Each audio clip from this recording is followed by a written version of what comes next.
Bonjour à tous. Aujourd'hui, j'ai décidé de commencer ma matinée dans le style de Monsieur Anatoly, un célèbre blogueur YouTube qui soulève des poids incroyablement lourds et adore faire des blagues à d'autres athlètes directement dans la salle de sport. Tout ce que j'ai réussi à découvrir sur sa routine vient d'une de ses interviews. Il y a donné une description assez superficielle de sa matinée, mais j'ai quand même élaboré un plan et je vais essayer de le suivre. Ce que cela donnera, vous le verrez par vous-même. Bonne vidéo. Je me suis réveillé vers 11 heures, et pas seulement parce que c'est un jour de congé. D'après Anatoly lui-même, il se lève généralement entre 10 et 11 heures, donc je suis resté assez fidèle à son emploi du temps. J'ai commencé la matinée avec quelques vidéos de motivation. Je me suis un peu laissé emporter, comme ça arrive quand la journée commence doucement. Heureusement, j'ai bien dormi et j'étais de bonne humeur. Ensuite, je suis allé me laver et j'ai bu quelques gorgées d'eau. Prochaine étape du programme, l'échauffement. Anatoly commence généralement sa journée avec de la boxe, soit en frappant des pattes d'ours, soit en travaillant avec une balle de réflexe. J'ai choisi la balle de réflexe. J'avais déjà un peu d'expérience avec elle lorsque je m'étais entraîné pendant 30 jours d'affilée, donc c'était le moment idéal pour raviver ses compétences. J'ai 4 balles de différents niveaux de difficulté, mais aujourd'hui j'ai pris la rouge. Elle est de dureté moyenne, et, soit dit en passant,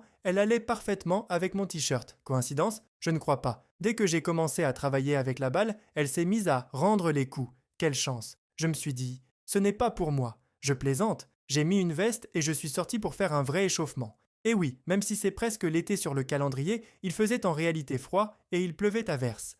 Mais comme vous le savez, renoncer, ce n'est clairement pas mon truc. J'ai donc continué à m'échauffer là, sous la pluie fine.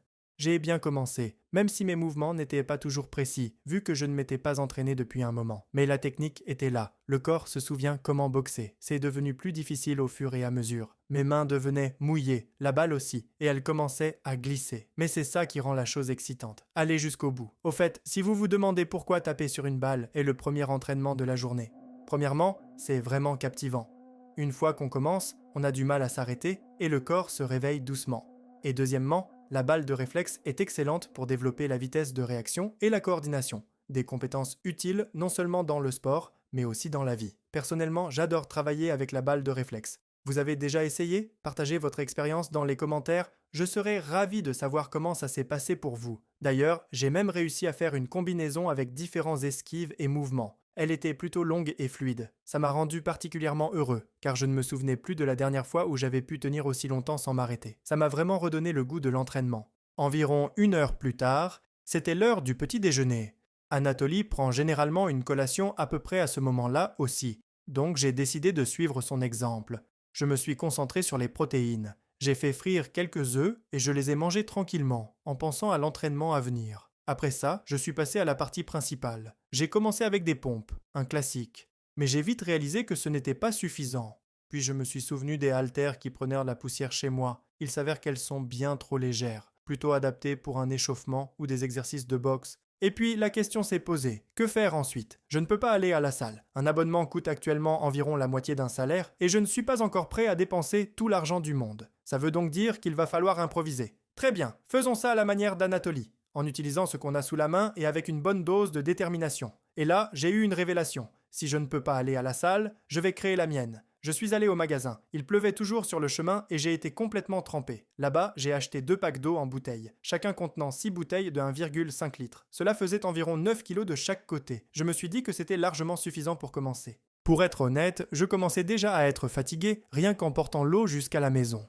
À un moment, je me suis même dit « Peut-être que je devrais m'arrêter là ?» Mais non, j'ai décidé de ne pas abandonner. Sur le chemin du retour, j'ai commencé à faire des fentes. Comme ça, non seulement je suis rentré, mais en plus, j'ai bien échauffé mes jambes. Une fois rentré, je suis allé dans le pavillon d'été. Normalement, c'est un endroit pour se détendre, mais aujourd'hui, c'est devenu ma salle de sport. J'ai dû enlever quelques feuilles et débris, mais au final, c'était plutôt confortable. Puis j'ai trouvé un tuyau en bois et je l'ai utilisé comme barre. Je l'ai glissé à travers les poignées des packs d'eau. Et voilà, j'avais une barre maison. J'ai essayé de la soulever et c'était plus difficile que je ne le pensais. Je voulais la lever plus haut, mais j'ai heurté le plafond. Ensuite, j'ai décidé d'essayer les soulevés de terre. Honnêtement, je m'attendais à ce que ce soit dur, mais je l'ai fait et ça m'a vraiment donné un coup de boost au moral. Après ça, j'ai décidé de travailler les biceps. J'ai fait quelques répétitions et j'ai tout de suite compris que l'ensemble était instable. La barre tremblait et pouvait se démonter à tout moment. Alors j'ai décidé d'y aller doucement, sans mouvement brusque. À ce stade, la fatigue commençait à se faire sentir, mais tant qu'il me restait un peu d'énergie, j'ai voulu m'achever avec l'exercice que j'aime le moins, les squats avec la barre sur les épaules. Et étonnamment, j'ai vraiment aimé. Avant, j'avais beaucoup plus de mal avec ça, mais cette fois, j'avais l'impression que mes mouvements étaient plus maîtrisés et plus sûrs. Ouf,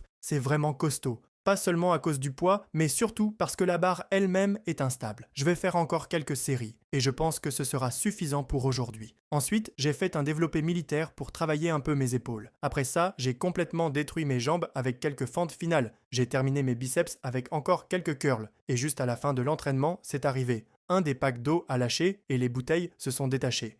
Mais rien de grave. Je pense avoir accompli tout ce que je m'étais fixé. Après l'entraînement, j'ai décidé de sortir un peu. Il faisait beaucoup trop chaud et étouffant à l'intérieur, et j'étais trempé de sueur comme si je venais de courir un marathon. Dans l'ensemble, cette routine m'a vraiment plu. Elle m'a semblé plus facile que les précédentes. Pas que les autres aient été particulièrement dures, mais celle-ci était tout simplement plus agréable. Ce que j'ai surtout aimé, c'est que je n'ai pas eu à me lever à 4 ou 5 heures du matin. C'est un énorme point positif.